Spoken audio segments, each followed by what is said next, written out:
டே பார்த்தீங்கன்னா இன்றைக்கி 5:30க்கு தான் ஸ்டார்ட் ஆச்சு. எந்திரிச்சு வாசல் அடிச்சுட்டு கோலம் போட்டுட்டு ப்ரஷ் பண்ணிவிட்டு கிச்சன் போனேன். அரிசி தண்ணியில் போட்டு பாத்திரம் எடுத்து கமுத்திட்டு ஒரு பக்கம் பசும்பால் இருந்துச்சு, அதை காய வச்சுட்டு டீ ஒரு பக்கம் போட்டேன். அதுக்கப்புறம் என்ன சமைக்கலான்னு பார்க்கும்போது சரி வாழைக்காய் ஒன்று இருந்துச்சா, சரி வாழைக்காய் ஃப்ரைட் ரைஸ் பண்ணிடலான்னு சொல்லிட்டு அதுக்கு நான் ப்ரிப்பேர் பண்ணிட்டேன்.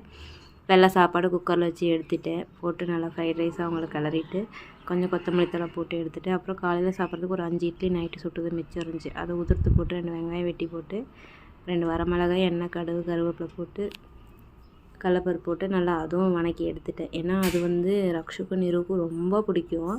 அதுவும் நல்லா வணக்கி எடுத்துட்டேன். கொஞ்சம் லைட்டாக உப்பு போட்டுட்டேன். மாவில் வந்து உப்பு கம்மியாக இருந்துச்சு. அப்புறம் எனக்கு சாப்பிட்றதுக்கு என்ன வேணும்னு பார்க்கும்போது பீக்கங்காய் ஒன்று இருந்துச்சு, அதை வணக்கிட்டேன். பசங்களுக்கு வந்து ஃப்ரைட் ரைஸ் மட்டும் கொடுத்துட்டேன். தொட்டுக்கு இது வேணான்ட்டாங்க. சரி ஓகே இதுவே நல்லா காரசாரமாக தான் இருக்குன்ட்டு அதை நான் விட்டுட்டு இட்லி உப்புமா ஊட்டி விட்டேன். எனக்கு வந்து பீக்கங்காய் வணக்கிட்டேன்.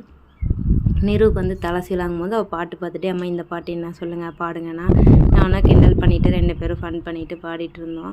ரக்ஷுக்கு இன்றைக்கி லேப் இருக்குன்னு சொல்லிட்டு கோட்டெல்லாம் எடுத்து வச்சுட்டு இருந்தான். அவன் வந்ததுக்கப்புறம் சரி இவனுக்கும் தலையை கட்டி விட்டு ரக்ஷு அவனா ரெடி பண்ணிக்குவான். நிருவுக்கு மட்டும் தலை கட்டணும், கட்டி விட்டு சாப்பாடு ஊட்டி விட்டலாங்கும் போது 2 பேரும் ஜாலியாக காலையிலே சிரித்து பேசிட்டு ஃபன் பண்ணான். அதுக்கப்புறம் இட்லி உப்புமா ஊட்டும் போது அவன் பேக் பண்ணிகிட்டு இருந்தான். அப்புறம் ரக்ஷு ரெடியாக இருந்தான், அவனுக்கு ஊட்டி விட்டேன். அவன் பட்டுவை வச்சு கொஞ்சிக்கிட்டு இருந்தான். எப்படி தூங்குறான் பாருமா அப்படின்னா நான் சோப்பாவில் படுக்க வச்சுட்டு வேற ஒரு வீடியோ